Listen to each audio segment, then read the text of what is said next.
The pairing of Oscar nominee Lily Gladstone, Killers of the Flower Moon, and Emmy nominee Riley Keough, Daisy Jones, and The Six, for a moody detective thriller feels like something out of a #True Detective Season 5 Twitter trend. The fact that this team-up wasn't just mere dream casting for the Hulu series Under the Bridge feels equally cosmic to both the series writer/creator Quinn Shepard and showrunner Samir Mehta. I moved into a house January 2022, Mehta tells Entertainment Weekly. One day, I'm taking out the trash, met my new neighbor, became very close friends right away. I was telling him I just got this show and he is like, I'm really good friends with Riley Keough. I think she'd be great for it. And then Lily and Riley had been Instagram friends, Shepard adds. They never met in real life. They'd been DMing each other a lot. So we were like, it obviously should be Lily Gladstone in this role.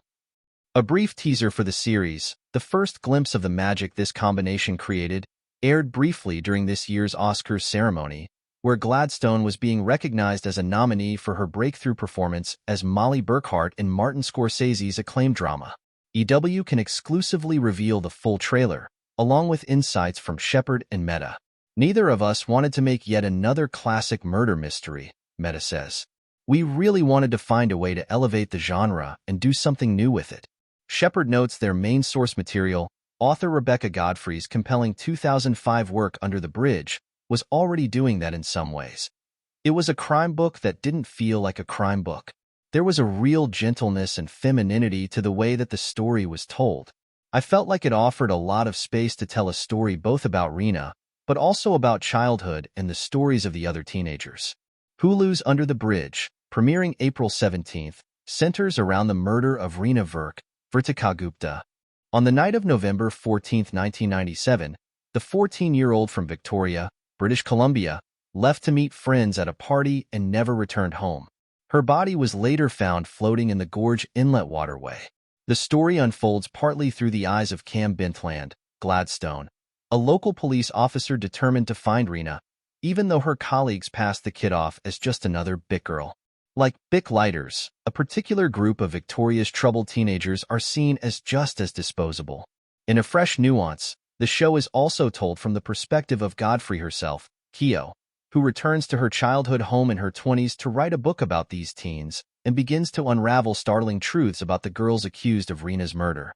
Godfrey died from complications with lung cancer at the age of 54 on October 3, 2022, 1 week after Hulu announced the adaptation of Under the Bridge. The late author retains a posthumous executive producer credit on the series. Shepard points to the audiobook release for Under the Bridge, which includes an interview with Godfrey, one of the first things she listened to in her research. There is this hip, young, cool, edgy vibe to her, the writer explains. She related to the teenagers, and they trusted her. I found that so interesting to do almost a Capote-style approach, but through the eyes of a young woman who's reliving her childhood through a tale of a really horrible thing. The adaptation became richer for that narrative choice. The show is an adaptation of Godfrey's novel, but also the story of her writing that novel, explains Mehta, who came aboard the series 2 years ago. That extra layer allowed us to look at the nature of true crime from the perspective of someone creating it, which is something that we were doing as well. So it had that meta layer to it. Shepard read Godfrey's book in 2019 at a time when she was looking to explore the psychology of violence in young women. Citing classic 90s cinema and the work of filmmaker Gus Van Sant, Shepard also mentions referencing the photography of Justine Kurland while scripting the scripts. With Godfrey, they discuss how the subjects of these photos were young, scruffy girls in beautiful wilderness, which reminded Godfrey of these teens from Victoria. We wanted this to be our take on a fable or a fairy tale while also being grounded, Mehta says of the show's visual style. The place where reality and fantasy meet is the universe of the show. In addition to Godfrey and Under the Bridge, the team also worked with Verk's father Manjit Verk to option the rights to his memoir about the incident, 2008's Rena, A Father's Story. Ezra Farouk Khan plays Manjit in the Hulu drama, which also weaves in flashbacks to the family's life before their daughter's death. It's a larger, more holistic view of the whole story, Mehta says of the series. This crime in the 90s was told by certain people, and their own perspectives impact the storytelling.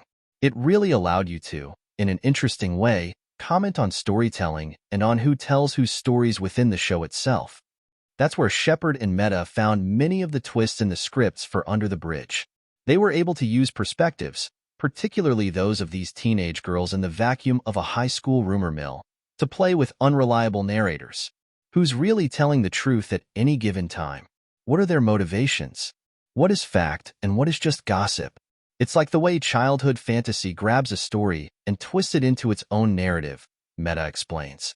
We never wanted to create red herrings that meant nothing, that go nowhere simply to manipulate the audience. We're always telling the character's story by way of these twists and turns. And the fact that Gladstone and Keough are the ones through which we navigate this mystery. Meta thinks back on that fateful neighbor meet and greet and thinks, I literally hit the jackpot.